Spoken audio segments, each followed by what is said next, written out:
Tinarishi okutasya na mnonga abo abarukuza omumahe enyuma ho tukareba kandi ihirya UPDF lihanga ryargayo ryagira ngo abantu abarukwenda kutaho mahe babase kubana apply narishi nibarebeka ngo bayihanditsa na mnonga barukurabira ahamtimbagano nabwanyuma twenda kumanya icyagenzire omisho obwahati bahikankahi na recruitment process kandi woryokwe obire naibuza hanshonga zitari zimwe na zimwe obwahati ntwija kuba kandi twino mugambirizi wa UPDF wa second division ari kushobora ahanshongezo konkare kamanze namwakira studio zitu za Tayari West abakureho na mnonga ibori kureba Tayari West TV twakwakira studio zitu za Tayari West TV uwe bari mnonga tebekanisa program amazina nibanyita Lieutenant Colonel Kakuru Rweitiri ninye political commissar nangashi omuntu okuleba ngo amahe n'abantu babulijo bagumane bakora kumwe kurya Uganda izende omisho enkwatagana y'abasirikale n'abantu babulijo ene ukuma ebonere bitwaye n'ekindi nyonkanye nka political commissar no kurangwa enteka y'umusirikale yagumane banjira umunya Uganda aza yakora namani yarugo mu buhoro umurimo gwa kabiri ko mugambiriza w'amagama kende nangashaga second division iratwara burengero rwizo no kurangwa nabayisaho imamura kwetaga kumanya akujana program tezite zamahe kandi no kusinja kimwe nka recruitment kuko wajeta subject ejo niza kugishoboraho ngambira abanya-Uganda aba applyingire abarabere mu ebereza gwakora n'ibirahita gwakora turengutsa sazi cyagendaje bazomahe ba nabo batayita fare ryabo nk'abantu jangu Uganda etebekane bya Uganda ijiro businje bya Uganda baba bageiga barwe mbora ebare mnonga kandi tubasima mnonga wako bito kuba tugwejejire impemba mutabyami muri kugeza ukorebeka ngo obusinje bwabaho mwihanga gitu kandi mukwehayo n'amagaraganyu gona umuriyecho nco ndikwenda kutandikana naco ubwahati kutugamba UPDF tubantugamba aha security yihanga yo ubwahati ihanga twemerire tutana mnonga border to border ibinte bikwatagine nana ibyo kwerinda mwemi twe nka UPDF ecyumbaza bagambira jangu eshaheji Uganda kuruga Karamoja kwika Kisoro kuruga Busia kuza West Nile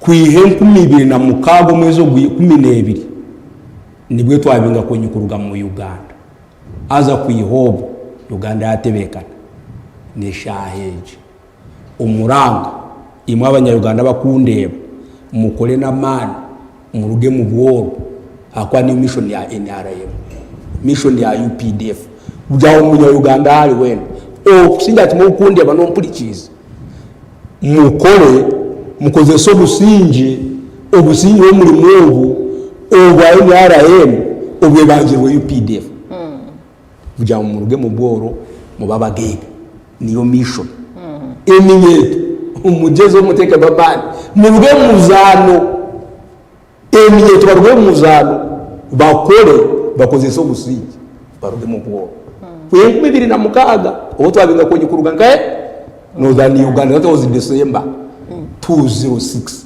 in 2016 so abantu barwe muzano abantu bakore barwe mu bworo ligwe muri mu gwito nka UPDF kubangira abanya-Uganda kujya barwe mu bworo yeah so twargayo ko katuza hanshonga yitu yizo baninja abanya-Uganda echo mwachimanya icumwine kubana mukoro mbwire nkobu koze so businje obutunjire na mnonga obuleserweho omwembezi wihanga kandi oburukorwa ihirya Uganda iri UPDF koleka ntwaguma no businje business zaguma zigendo misho na mnonga zitukubantu kora kana mnonga byo hinje no burisa abantu bagumene bagumuzamo kurebeka ngo babutekamo amani no kozesa empinze nungi kurungi n'okurenga bakozesa programs za government nga PDM asa kuba nibeyiha omboro turi kuza nshonga izoba tugambire na mnonga process egi tukareba abantu bagira ngo bije behanditse na mnonga bari kurabira aha mutimbagano ku bantu ba applying so first phase eje yo kugira ngo abantu applying aha mutimbagano ejenzire tasofa program yo kuleta umutimbagano nintekateka government ekabane kireba ngo turi mu mwaka nangashi omulembe gw'ebyemikutu ogw'emprizigana y'emitimbagano ekitwayiserenka digital akwanyo ndafutaha mumahe ebyo bikaya bitali kandi muhandisa no papa ito twatwandika batiya uzachaka cheka obozanka he then bajashi bakutwara akuja program konka government nje kareba turiyo mulembe gwa.com especially nk'aminyeto so tukateka ngo twakozesa emitimbaganejo abantu nibeija kandi ndidi bakeija kandi beija beingi abarabire muni beingi abarabire muni beingi abagira mu abo twagusivinga application zabo educate phase yo kubanza so phase ya kabiri twagaraza amazina agabarabire mukagareba so at phase ya kashatu tukuzamo ni phase ejeju eya physical recruitment kuzo mu cyayi abarabiremo abayishomira hari ha district n'abayishomira ha masimu gabo hakwa twatugamba abambara city harabire mu kakuru haraba mu Olivia haraba mu ndiho nibo twe no mu cyayi taribare bazi tumara bagaritsire kora abo tarebe izina ryawe mu butwagaro hako ese niwe wakoze twagaruka kora abo tarebe izina ryawe mu banda aho kwa print out zikija zazaha mikutegeye mu akoze ise ejo ngambe minyeto ti hayi buri zoba mano ko zese nagire miteju yone emitimba n'amanya kujikozesa babone bajangu ama doctor ama engineer kongagire twakuma kujikozesa anti the problem is tiba atu no kumfuna na smartphone nyote ni hayi cho hayi buri zoba WhatsApp hayi hat kutwega PDF okay eminyeto obiro nuko mitimbagano hati katubete mitimbagano konka mukukira munonga katwenzire kuchendeza buri bwenguzi Olivia no enda kutaha mumahe yes use kozese simu yawe onka Olivia kugamba UPDF choli then UPDF jeshi ekutwali iwonka Olivia kozese simu yawe yose anaza high zabo tugambe bikukwata yo ine bitukwetaga babiri babine tukabatwara ba amini tukabarusivinga kandi twabagaruka so hati ekibuza kurataho 210 paka 22 banduzacyane gukora chapa mugo Olivia karabamu aya chai yeija tumutware mu ntekateke ndijo yo kwangu yarabira mu kimwe ya completinga the 3 phases yes niko kumwabe mustebekanis okutwabe tushitebekanis so no wasa tushobora na mnonga enamba y'abantu toto imwe atungire ari abo aba applying kandi naba mwashotira sitinje abantu aba applying abo twa receiving nibake mitwaro nkamushanju no kurenga country wide imitwaro nkamushanju no kurenga abantu abazishi abahandikire bona konko fosi titukagira ngo UPDF naza kubatwara bona nza kutwara obache akwa nitwani targetinga harimo barahumura harimo baragera chinkebe so we shall take things za kwenambisha age because I will even come back at a later date to explain the number we do but titukatwara abantu bona mutwagizira abo ashobora kuja tumena fande nyo computer kana ga network ntamuze cyumba mbranyo Uganda bakunde babona kora bora mautora if we didn't reply you na kora botarare biremu shara pressure olinde inite ikavuza gukora recruitment ya emwago gure utazaza mu cyayi uza kureta uza kutegamiza kandi no kuteganisa abasirikale kuteganisa n'abandi nibaza buriye sente zawe kandi tuza kutwara yes abantu nibaza buriye sente zawe kandi batakutwara yes umuryecho mukana mukoratara criteria china mnoga kushortlistinga abamwe abintu shortlistinga kurga mutimbagana mwenu kaunga lezo nkeji makache article 208 article 209 of the Constitution of the Republic of Uganda. Article 208 establishes UPDF. Article 209 outlines the functions of UPDF. Yes. But Article 208 subsection 2 clarifies whom should be recruited, whom should we take. UPDF is non-partisan, mutashobora kuba in discipline, mutashobora kuba, you know, omuntu ayine kuba tuyine situations okutwabire n'umuco tuvuza kutwara. Now wabuza ngo criteria ne ya online imwe akozise ya online twakozise itondu kandi twenda abanyarwanda bona konka bine the following article 208 abine the following section.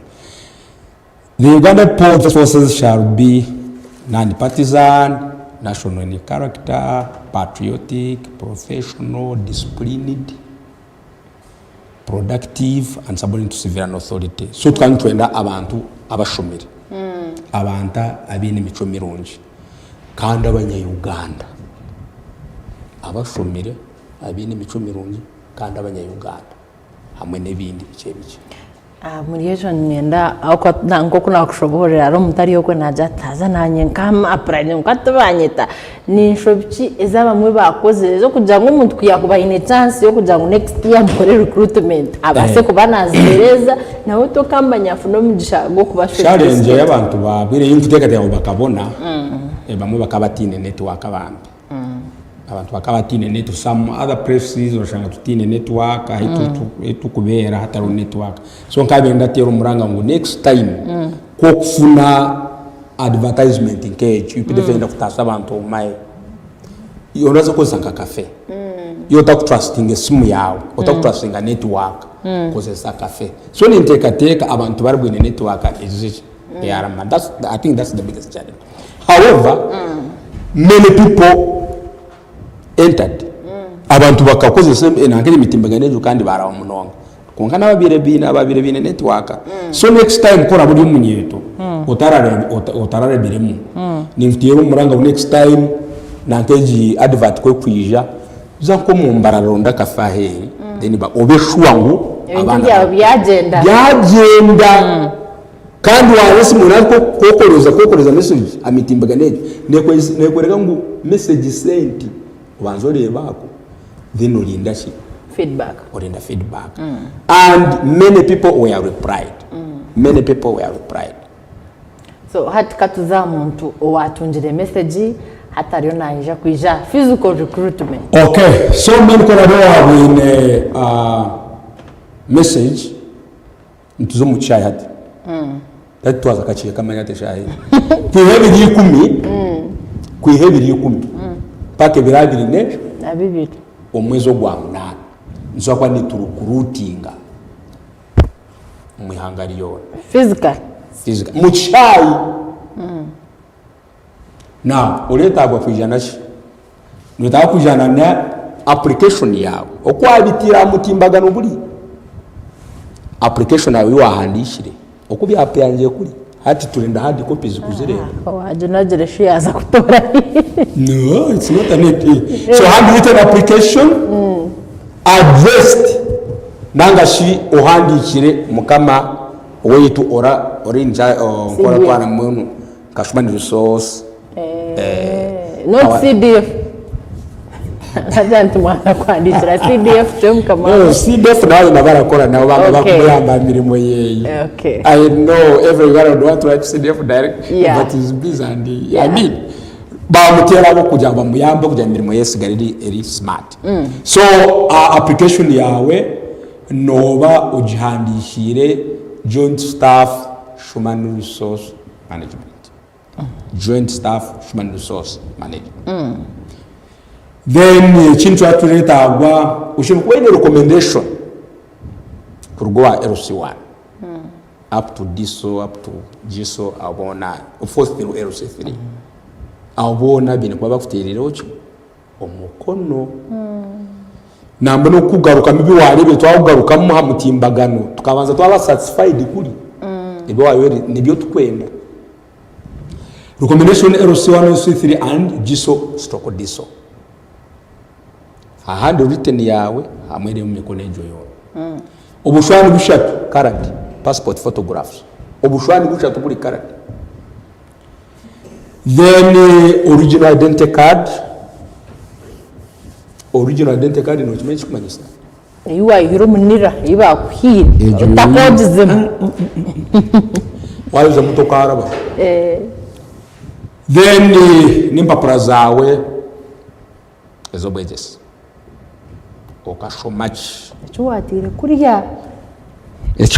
kuri yawe uri graduate wa university. If you graduate you have BBA, you have engineers, may quantity surveyor, your documents must be certified academic register inafuta muchi stamp stamp ompuliro kunde kimupali mu stamp koko ine bibona wisha nitwachira John first yo kujangu wisha nebintu byawe. You are most welcome sir or madam. Okay. This is what I came with. Icyo kubanza stikinga icyakabiri stikinga icyakabiri stikinga icyakana stikinga. Kwija nebiru forged. Abamera asa kushanga kabira grati uptype. Kwija nebiru forged kandi karuga ha. Tokaruga. Tokutaha nokutaha. Ni wanoza. Kwa abantu rero active uri kunde. Iwe jani ba Brazil forged. Togaruka yo. You can't go back home. Tumukumja nkariro ko Nazahi. It's not there. Nazahi. No. Nazahi. Nitukwata. Tukutwara umuchomi. Kana mushango gwamani. Yes, serious. Kandi ikindi kingagambira nkemenyeta bakupuranira kwejo mu UPDF. Itwitwe UPDF with the corruption that is orawa crossing a red line. Especially the newcomers. Even in Toragatuira, corruption is a serious offense in UPDF. Very serious. Very serious. So, kwa abuli munyeto okupanaza mu UPDF kujana paparazili forged. You want me to emphasize? Utajeza kujana paparazili forged. Kasa tukwata byara pa kogaruka mu. Eyo gamba ngu garuka mu kamanya biha chigwera wa. Ni chwera. Abachi wachupire bipapo. Yuraga kama with senior folk onkezo erije ni bineri yawo. Bitko kweje zo ndijo ni nkwata. Taitozo kubandetera. Tugaruka yonyowe. Abanyayuganda twabagambira kungana yo mwe yagumiza amahoro. Bakamanyirebo kanji yanje mu ubundi asa kurebe. Naza nasamba mukure papa. Aho netalido. Konka hundi. Bita. Okay.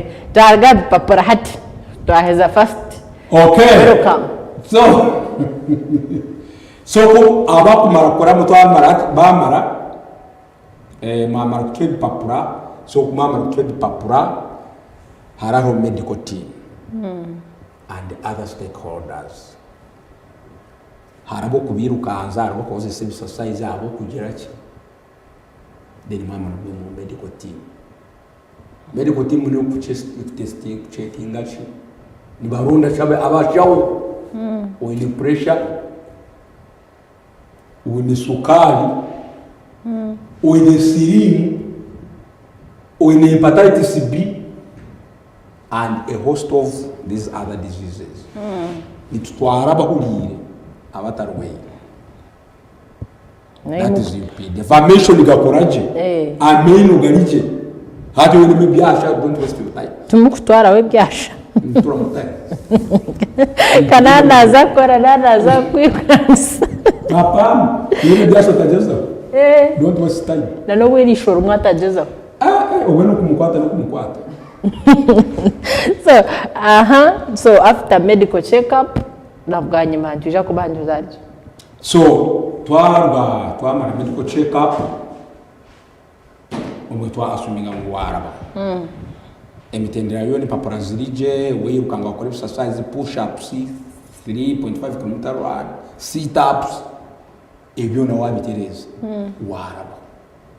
So wamara ugamba ngo Olivia yaraba unagashika kuri yaraba wo nitworo nako nitwa clearance a document twanuru nako ro reportinga bakabamba olirimo bakaweweta our training schools nitworo nako twanachi na clearance ewe chawe Olivia mfutemba basi ukazama kaweweta ukachanga olirimo para brodom nemyanya mbili afande wagamba ha kintu cha physical recruitment twenda kumanya tuja wagambaho muri mbaraho konka twenda tumanye neija kubera inkanga ina mnongo mbyanga bitari bumwe na bumwe across Uganda.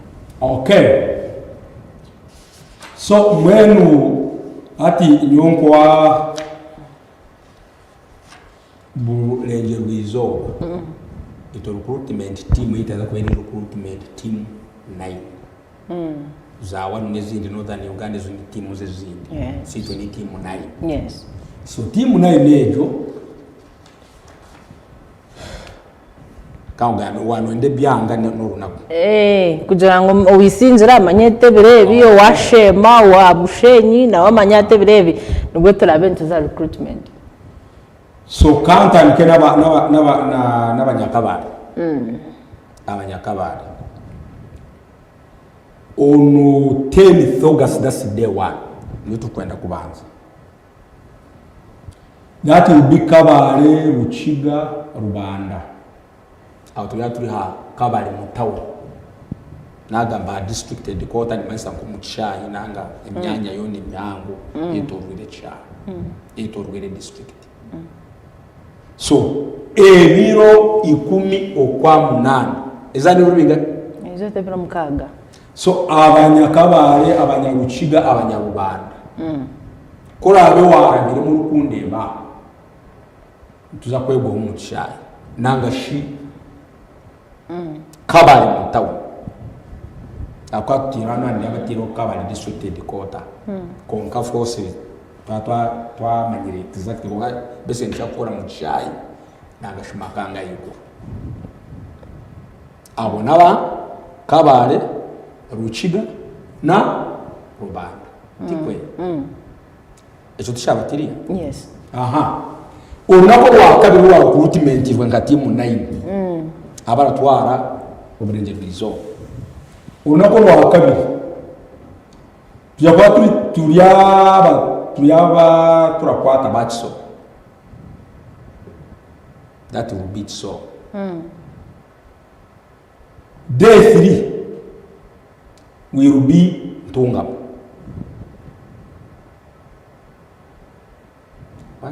Yes. Day 3 is Ntungam. That will be ebiro 12. Ebiro 11 it is Kisoro, ebiro 12 it is Ntungam. Ebiro 13 ebiro 14 that will be Rukunjira de Kanungu. Ebiro 12 ebiro 15. Achai. Ebiro 15 that will be day 6. Ebiro 15 that will be Bushe and Mitoma.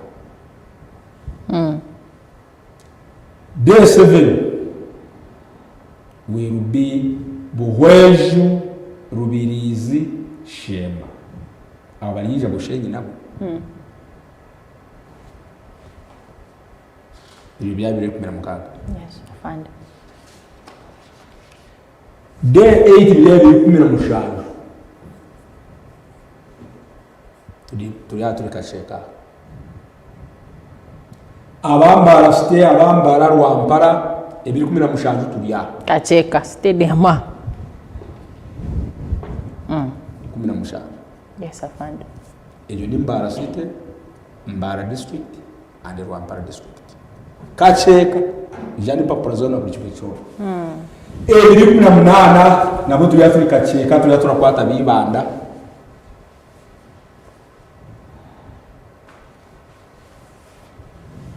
ebiri 19 Kiruhura Stiruka Cheka Stadium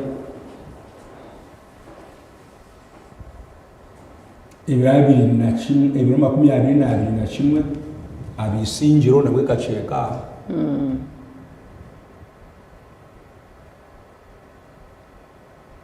isingiro tuba tukushema nabo tastaba heza yes so omuntu ari okwe ninjira enshonge zikwatagine na recruitment toine kumanya otati toine kubana obuzabuzi bwa otati recruitment ejeneja kubana agenda nkankahi kandi nkoku bakushoborera oine kubana omanya ahoraze ahizoberyo eri bakugambira na mnoga bomurembo wa Bara City babagambira ngo ebero 17 mwija kuba muri omutishayi chaka cheka so echukuru munonga ebhandika byo ile kwijana byo babukugambira okuchebeza it is a must no compromise kuchebeza okuchebera mbiri awutano kutaho nakabuza gere cyo kinira kongeraho okutaho mu UPDF so free of charge tole ta bokushashura ko muntu wena no shinja atano nanga kiri yetu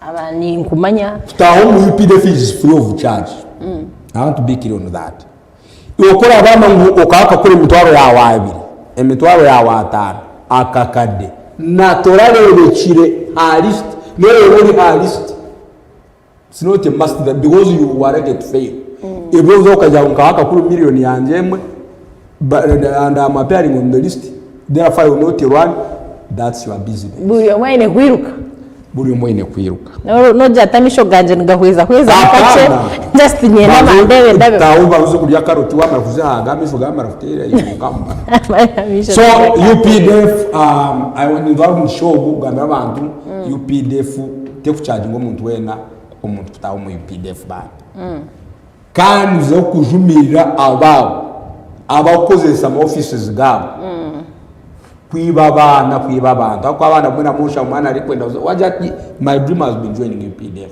put on this dress so umwana kuricha kubasa including selling his or her cow yes aguza nkembuziye nangwa munga kuzane ne prod agiguza so nitujumirira abantu abo abakwiba abana imbere mu jone babatora mu UPDF ito UPDF tutuchaje awadeno rwatano no na rumwe nitubecengereza abakuru ba offices abina offices zo kwemwena tutwenda ngo abantu abana eminyeto yitu eminyeto zarirwe mwena RM eminyeto yi president Museveni akunda munonga tutkwenda abantu kubeye kandi na mnongo mbwire wo kuranso bushomankuza hati UPDF niye turi babi munonga hati tano no kuteka yo 10 buri munya Uganda wena na sakutaha omwihe area UPDF ahabwabusha yabarabere umurigeje mitendera nko kwa abantu bakushoborera cyo kubanza online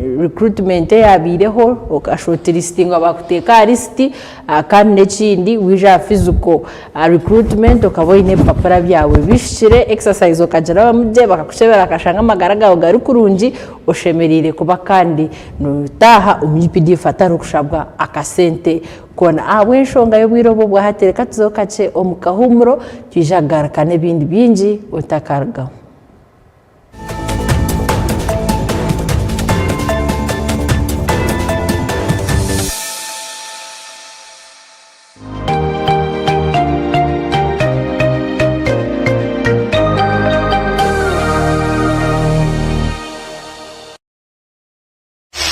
Ebyokwomeka byongera koroba kankwanjulire ankole Crazy Limited abara kubumbira byokwomekesa nkamategura amatafari n'ebindi bingi kandi ryo mutindo gwahigu nkamangalole tiles Portuguese tiles na flat top agemigongo lero bakwinira amatafari ga buli mulingo nka fire bricks max pans interlocking bricks otebwe partitioning blocks obumoli buro bwabuzire bwena babwine nka Z-Vent Torino Venezia na Sisa bakwine na Pompeii Malta double Pompeii mwena bombeche na ba engineers na contractors mwena ankole Crazy baborobe kubibezaho byona barabibumbira muri Mbarara omwibumbe rishugaine barakozesa tekinolojia rispiria echo nabyombekesi changale nka bendera ya Uganda mashangali mayiro 8 Mbarara Kabale Road esimu noti mushanje 2 ananina 15 chenda na mukaga Ankole Craze Limited tugende twombeke.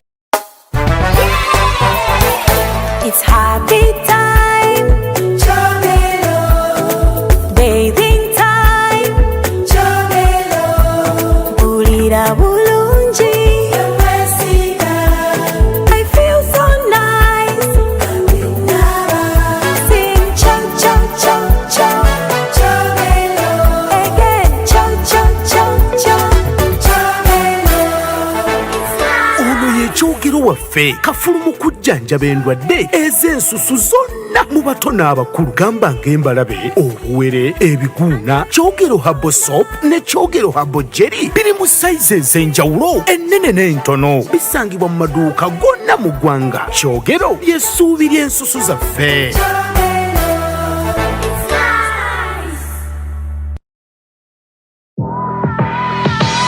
twakwakira hari King Caesar University itendekero ry'ururengo rwa hiyo kandi obwa hateryine chata okutendeka beji bona aha rurengo rwa Africa pekuretera emishomo nyamwingi erya rurengo rwa degree aharimu nka medicine and surgery, law, business administration, applied economics, computer forensics, petroleum geoscience n'endijo mingi. Twine n'endijo mishomo eya diploma in clinical medicine, community health, global business n'ezindi kosi nyamwingi ahari King Caesar University hati no basakoresa index ibiri zonka iyo kwa kana neo kwa munana nyensia yawe hinduke na munonga wamara kusharaho shangari proti 22 King Caesar Road Gaba Kampala ningo teresimu ya noti 200 rwendi 11 250 ningo twikirira kibanja chite cha website www.kcu.ac.ug.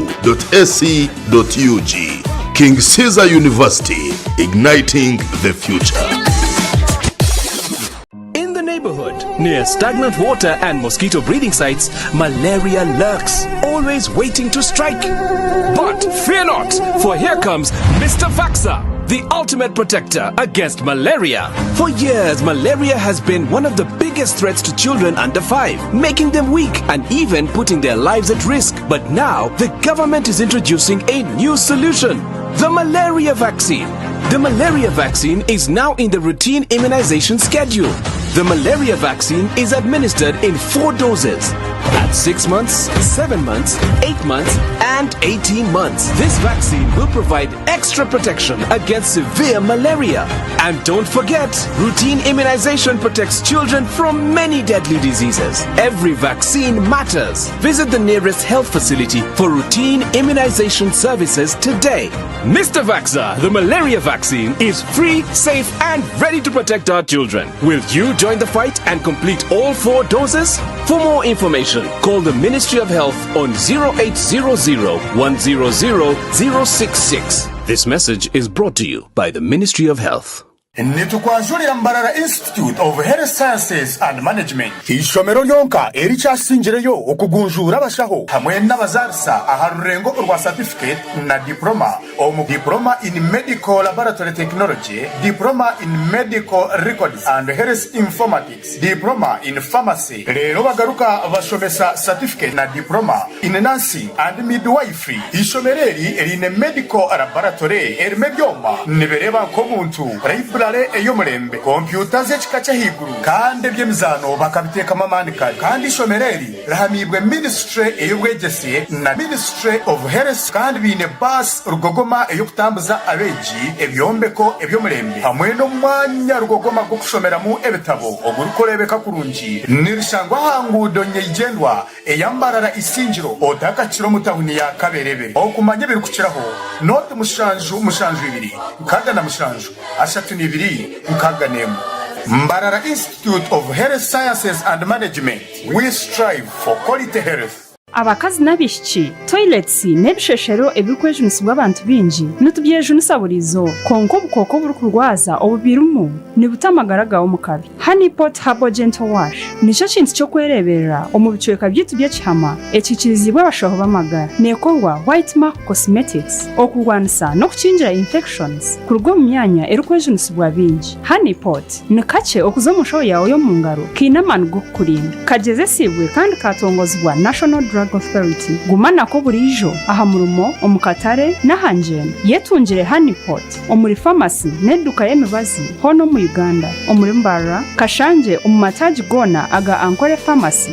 Ebirikukiraho tera noti 776 noti 6 ninga noti 779 Honeypot Herbal Gentle Wash ekyokwerinisa burijo buri hamwe aho rukuze.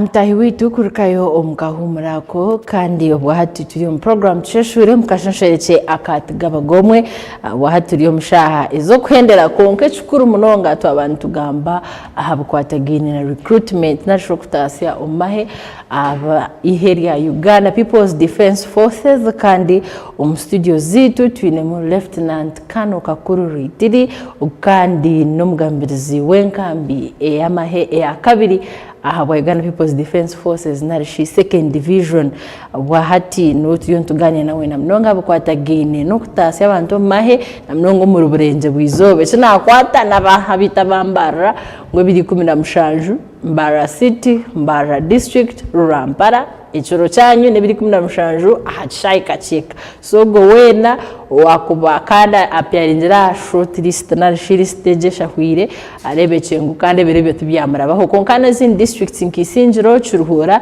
nabo ebere bukurataho nibija kwani bija umurembo rwa Mbara chayika cheka unka ebyange bindi nka tsoro kigezi okwen bija kuba kandi nabashangayo na mnonga headquarters kubasa kuba kandi nibagenda omisho na physical recruitment. So wahati turu kwenda kurgaha recruitment ejo twaheza abantu abahereza clearance bazo mnankeji training nesha kone marubire ukwingana ki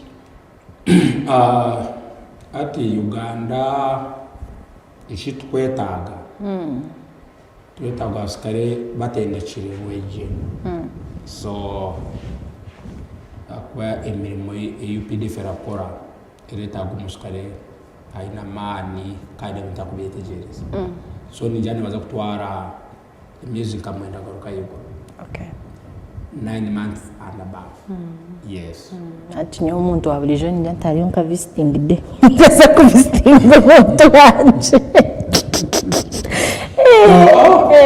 in the next 9 months what are the training first of all you can't access the phone you can't do able to attend concentrating so to aja mutaje na smartphone yeye kujani simu yawe we want you to concentrate understand things and master them tebyo kusiba TikTok social media no very after 10 months nabana achibijuka yeah ati arise nini hata takubiche so but our target is that you must concentrate in the next 9 months so that when you come back when we say go to Mount Rwenzori go to wherever go to DRC go to Somalia we are sure that you are going to do the right job so omyecho UPDF o twarga recruitment nzi services ezimwejumbire mu obwiro bwa hati okhereza ihanga mnongo mbwiro oyireho HR recruitment no buze emirimo nijo nkitu we have been in the tukatwira mu karuru imimi twakoze ukagireba abantu bagoyebuza abwenchi UPDF neheri hanganije mbururu kuza kutera abantu chiboko UPDF tera abantu chiboko except abantu bine kumanya ngo UPDF ahirugire Uganda rugire Africa rugire aho umuntu gukareje 4.5 million years ago when this color evolved omuntu kurebeka kubaho emyaka miliyoni 4.5. So after evolution this color has been going through a lot. This color erangeje na biri mu bintu bingi. Obuhuku emyaka 500, obukorone emyaka 200, wajikitanenga emyaka rushanga. 7 centuries nituzeta wasted centuries or 4 centuries. Umujunga kutwara chakwe. Direct domination and exploitation. So if you are talking about UPDF, you stand chiro. Kandi mission ya UPDF nukurangera njeji yabasefugade. Twatwa gamba iyo ya UPDF ukundi buri active cyane. Nyoka ni komisanda gamba UPDF. Ni ndandika obwera njeji yarebeka. Tamubu huku emyaka 500. Tamubu korono emyaka 200. Neshaje tushiro mu bukoroni. Kungabwa tukarwanga Uganda kafuna chance yafuna president Museveni.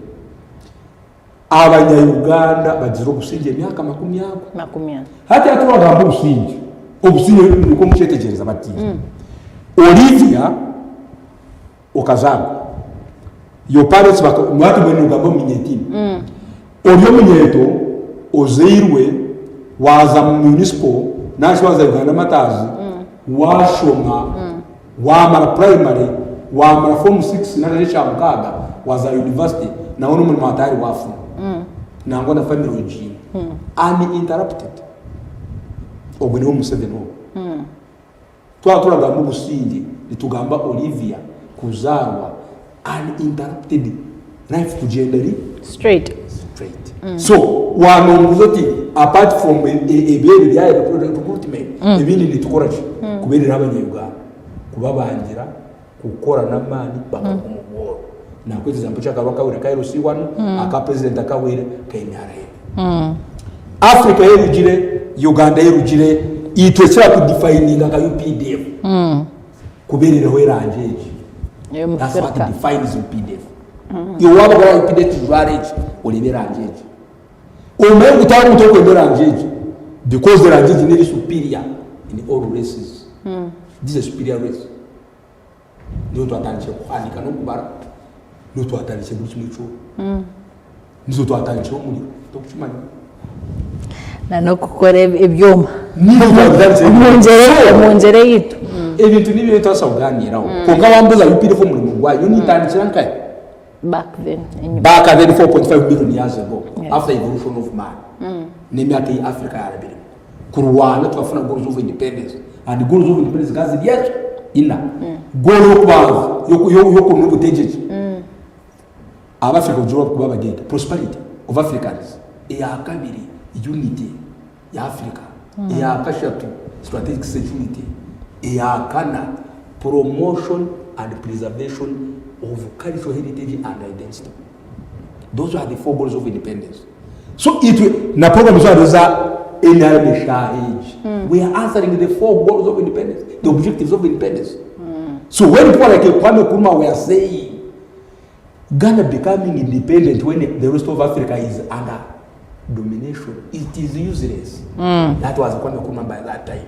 So it will what drives us as UPDF to achieve Mr. Mrama ogo kusefugandi neranjeji interests zeranjeji even any other person stakeholder who subscribes to the liberation of this country. That's what defines UPDF. Yes, afande mbiro byo protecting against na mnonga yiheria UPDF nibihe bindi ebimukoreka mwakoraho ukoreka ngwihangeri yaguma rinzire byo na mnonge byakozwe imwe nka UPDF. Mwe okuna kushobora hanya makazi.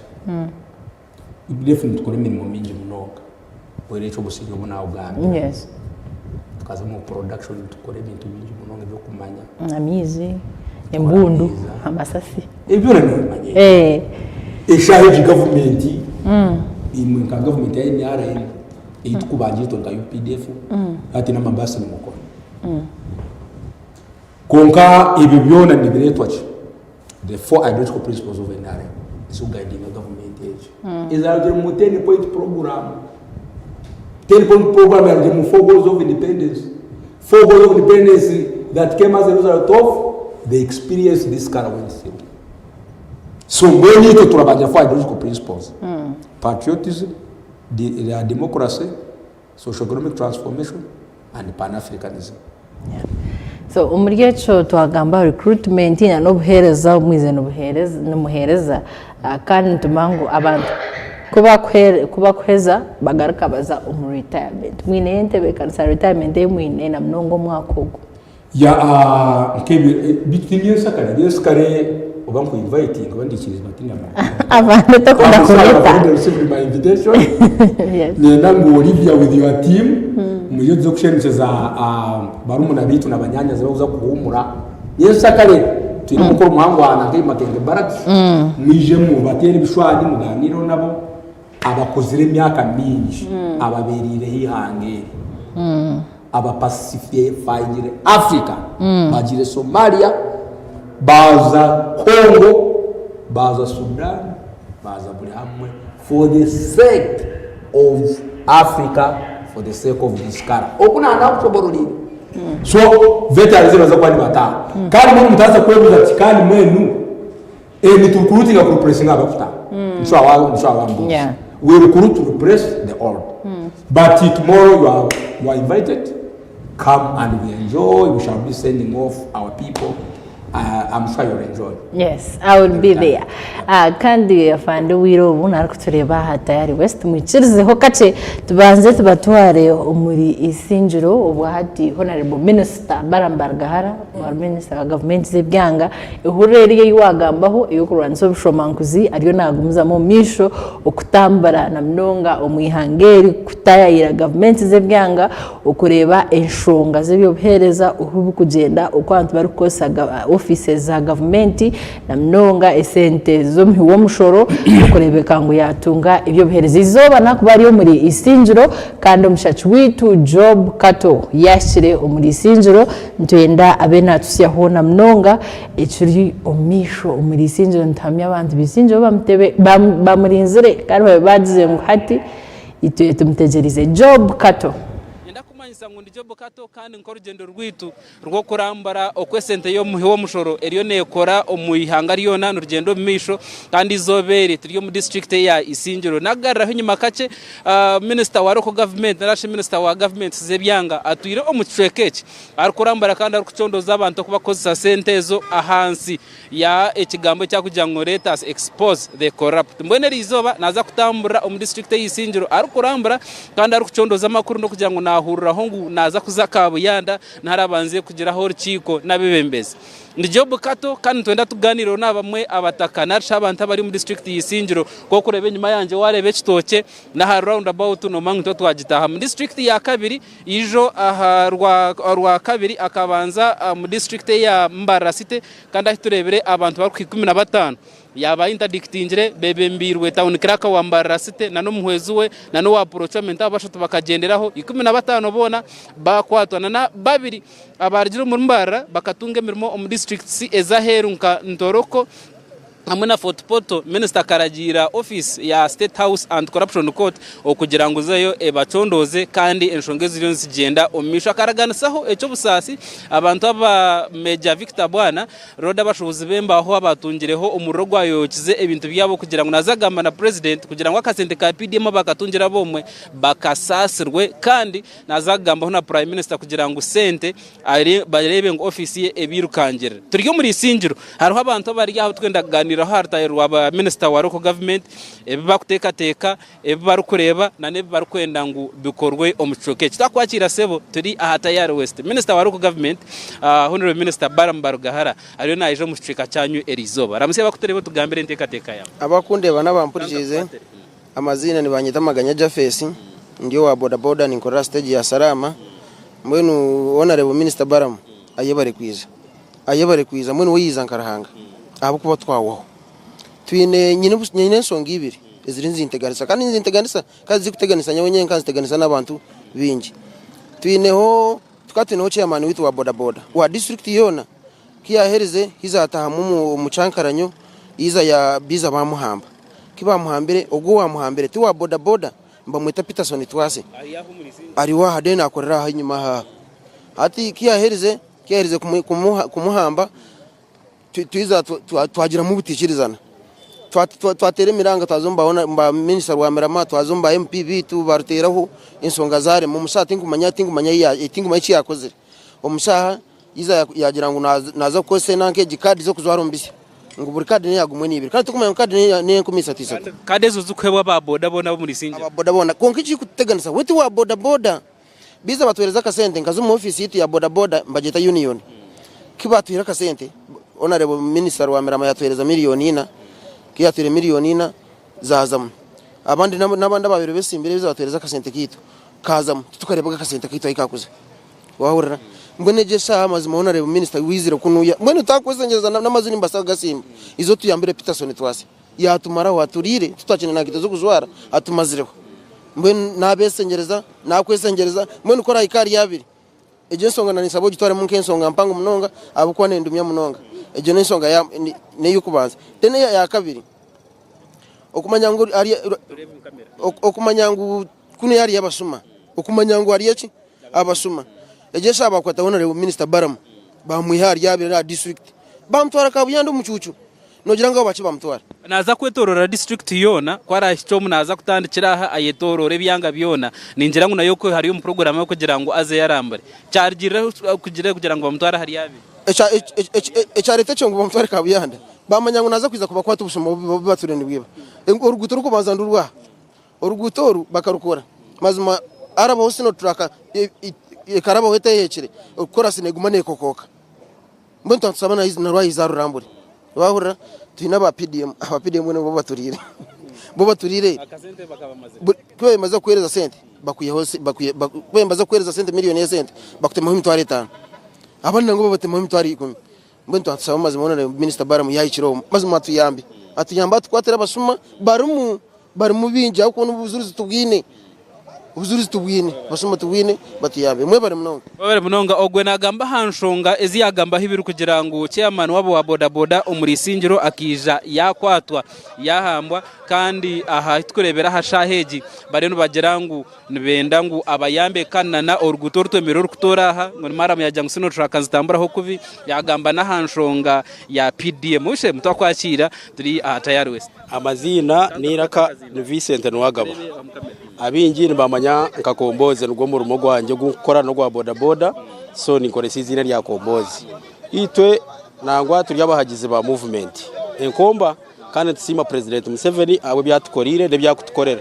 mazima tuyinesanyo ryingiye cye kintu kiryaha kikakitakabahoga mazima tura tusemererwa konkamwe ni kutusasa munonga umusiza twatwehire yo kumwakira aha tukamugambira bizibu byita abo kubisingiro nketa uri twine bizibu byiki emfanye batuombekire nesukankahi omugero gutukutaha mizi agutukunywa so mwe tusobirwe nabamwe amugera tukagira ki twagurugaho abo kugira ngo suwe giyone kurugakayo mu rugudo rwakoze n'emfurege yona nesukankahi nesko mugero gutukutaha ebyo tukabyesasira twabirgaho konkito nkaba boda tumusima abo kutwesanyu tukavuga boda yitu mazima umuruhanga tina ho kwika owa boda bakakwemereza ngo hine kiba kubuza konke twansaba musiza witu ninga ntubuza ahabwaci bamucyano ringere bakamwiha headquarter ayisemeye ku bantu gira kibura umuntu wena tukamusanga district akagamba ubuzibwenye bakampara kabuyanda echo cyo turontuwebuza kandi kindi ekikutsasa orugudo rwite rubatwira mazima bakasukirenko goto ubwo wagamba ngo nasiro turakaye kuraba hongu negera ki ne rusisi mazima twansaba nawe no buyakuba narabaho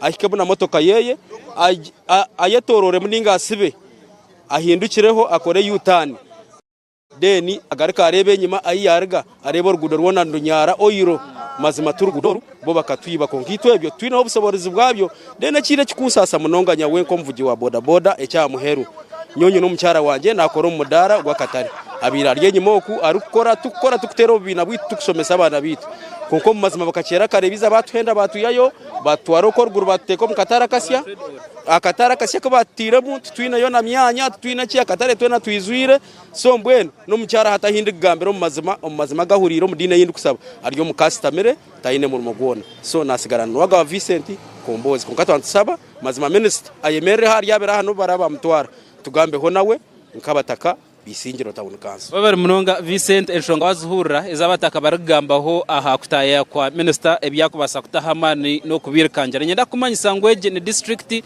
erimu obuhumuro bwempunji ahenyuma umukono gwanja ahenyuma warabahuru kuza district niyo nguterugumuzamo erikuza omumpunji abana kivare aha abantu binji abakurga omahanga gahera habwentaro nizo kubajemesereza ngo bije bahumurire hakategereze minister wa local government honorable minister Barambaro Gahara kandi tayari usintukuragira kandi tukuraganisa kugira ngo okutambara kwe kwena no kucondoza center zo mu mushoro mu district age ntuzakuba ntukoreka butuntu nyenta kare naza kuba ari mu district ya Buhweju naho ntuzakuba tumwine kandi izo bari rwa mukaga naza kuhendera region age ya Ankore na district ya Metoma ndi Bukato kankugareye mu studios ahabwa tayari west.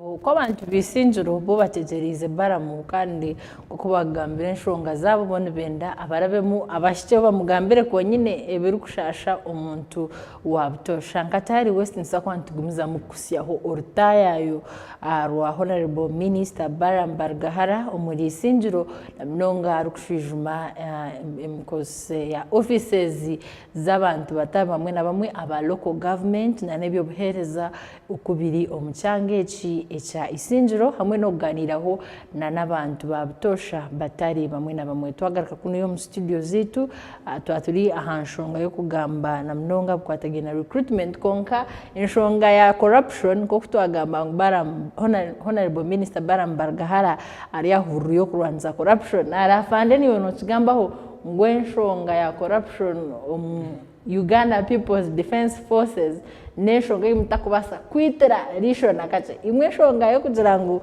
aba minister bargireyo kana bo kutambuze hureji ombantu abutosha na mnongo mbakozi ba government mugire bamuta ndatwara umuco kwebaza honorable Bara nango kusinga muna kwebaza President Museveni with Afande CDF. Yes, Afande MK. That was a very nice initiative. And if you can read the environment, Ugandans really appreciate and are so thankful, so grateful. Kunga como UPDF with the corrupt, no crossing a red line, let me say it that way. To be corrupt in UPDF, you have crossed the red line. It will come up with Uganda. We must be the leaders in fighting corruption to just detail. Because the dangers of corruption, you know them. There is nothing that can move forward when corruption is reigning. Corruption is in charge. What can be done? Nothing. So now I want to take this chance to thank the CDF, Afande MK General, who is really trying to put things back to order. We have been fighting it. We have been at the forefront. Konka na ningambangu niusima Afande CDF, Afande Mozikende Ungaba for the okwa kujezo kwata ujangu UPDF mwene egumiri smart. Ababarenda kubabara leta mu ebintu by'obushumankuzi kubiyera mu kimwe bikarugera mu kimwe. So nani mwebaza abe program izarataho uja UPDF egumiri smart and clean. Akwa UPDF ko kuba corrupt Uganda, the guarantee, the certainty is compromised. So with the UPDF, if we talk about corruption, if I were to condemn corruption, if I were to be polite, I need to do my best to say that I save UPDF from, against corruption. Think when the corruption when you can't gambles. Kind in wara. Sasha. Kandi kujirwanisa kujimara mu UPDF. Numihanga lyona. Shemero tishamero ku brain ngomuntu wena. I must start fighting corruption as an individual. Shemero kuanza corruption ngomuntu. Taka kondembe Olivia. I must ensure I do the right thing. Nyine kuanza corruption ngomuntu. Chino kutandika ndani na Olivia na Nobu na bandi bona. In Uganda, no matter sometimes to attend, so could blaming. I must do the right thing before I condemn. I must say to hell with the corruption. Me as an individual first think kwenda corruption hati kwanta kwenda corruption left na nkano wamahe kunda hata kwenda corruption office neijam teka ijam so I think corruption and it's a war to himself has won many wars has won very many, almost all wars ya corruption ineza ku yes tukareba kandi mwembezi wihangana hizo bari yokorahira nazirati etsanja no sleep etsanja corruption kajangu enough is enough yes.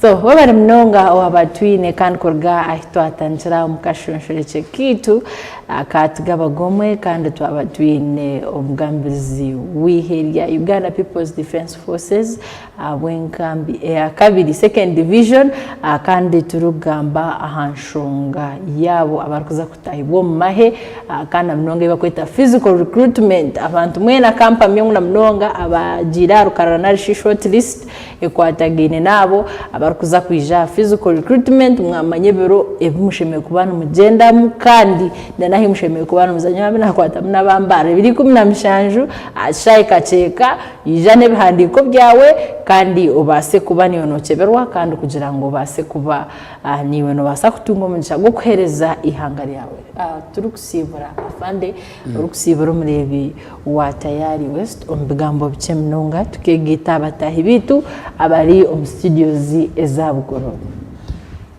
mwenu tabendendeza abanyayuganda birungi abantu bakoze so usinjo buri kuruga mu bworo cyane cyo kubanza echa kabiri abandi akwija mu recruitment aho babiri shortlisted mwije mwetegwire tuza kubatwara konka mama akora mu program nangiri mu mitendere ndijo tuli wiringi kubatwara kandi tukaba training UPDF kabonera ekabajati ya UPDF katerera indaru tukazimara urutawo rwa rushemero mu Uganda rukame 2022 mwezi gwa 12 isigireho nabindi tuzana to managing ampora kongande mu giro businje abantu bije batutaye batshani mu PDF tutamuze shinto tambre tiawo chatura sente kandi umuntu wendora wari sente zawo mu reporting ngambo afande ebari mndonga afande kandi kubasa kwa notisi aho na mnongo kumanyisa bwoko kandi webare mnonga kutora na tayari West TV kwijaha kasheshe kali mnonga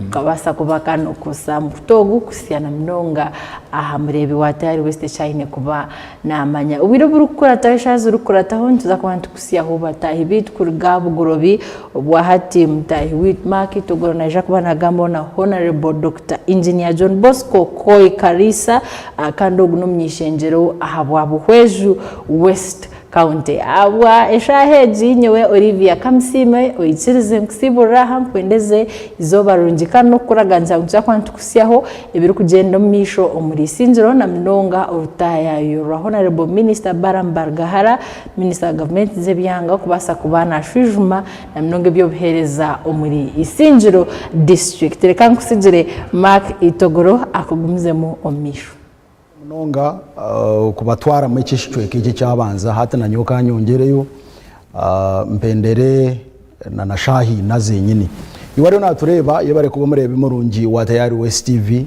akandi nditogoro Mark Nyabihemu turukunu yo mu studio zite za bugoro byo muri Kampala no turi akandi nibyingi ebikugenda mu misho omwihanga wicheje no World Breastfeeding Week mbweno nshaba imwe bakaza bakunsi abana mugumize mu mukoro mu rumogo itwenka Uganda nito twegisira amahanga gona agenseji kumanya omugashona no bukuru bwo konsi abana bato aberere akuba amashereka go numarungi ngaretera umwana yakuraje kandi gombekana n'ubwongo bwe mbweno umwana ubwo otamwiriza harina nibere nibingi ibiryo mu ihanga nibingi ibiri omahanga gataragamwe na gamwe akandi to mugwitu ngabakozi batayari West TV no kureba ngo buri kimwe cyona twakikusiyaho twakureterebi obase akubimanya ntwenda kureba izobere ahantekateka ya government tekateke ya hansi ya ministry yebya sente ya finance bakweta a 10-fold growth strategy intekatekeji ya nemwe aharieze ntekateka ez government yine ezine bigenderwa byo kutuntumura obworo ukongera emirimo mu bantu kubingo bworo maka na n'abantu kugira obugwaje na nihangana ryo rikagira center kabaje akwa ihanga ryabaje abantu bakabaje tutuntumuro buhoro ntubaje buri kimwe cyo nkiterera ati omu studio yari kuza kumpweraho okushatagura enshongeji ni a honorable Dr. Engineer John Bosco Koe Karisa gune member wa parliament abwa buweju West akandi wenyine omu studios okumpweraho okureba ngo enshongeji yaje kushoborera wajimanye ntekateka ya government eine ebyenderwa byingi ebimwe muri ebyo kutungura omuntu ihangara ryo kutunguka kutuntumura obworo twena tukabaje na nemirimo ekabaho ebi byona naje kuba nayongera kubitushoborera omu dakika zitu ezi twasigazayo zaza kubashahi nano je kuba wayegire ebimwe ahari ebyo ebi government etwinirito nk'abanya Uganda honorable Dr. Engineer nakwakira webare kunyakira kandi nkoko wakigamba amazina ni Dr. Engineer John Bosco Koe Karisa kandi member wa parliament ahabwa Buhweju West County bweno enshonge nkuru eyiwagamba ninja kushobora marumo gwa member wa parliament omunkora ya government eyorekerire kukurakuranisa Uganda emirundi 10 kushira obwigo bwenyine hati twaza kukenkumi 2020 kandi nibi ekwe kugendero ecyo kubanza government eriyo eyorekerire ki kureba ngo hawa hobworo nko kutuntumura ubworo bwagamba kandi eneza koreta government customer yakora engenderwaho yayo yakana umukurebuka ngo yakurakuranisa Uganda age ebakweta NDP 4 National Development Plan number 4 mbeno omuryejo ekagireti ntuza kubingo bworo kandi tukurakuranisa Uganda emirundi 10 bwa hati turi aha billion nkaga na mwenda no bucuye kabuna za United States dollars nubwo bwiga bwa Uganda bwenyine konka government yerekerire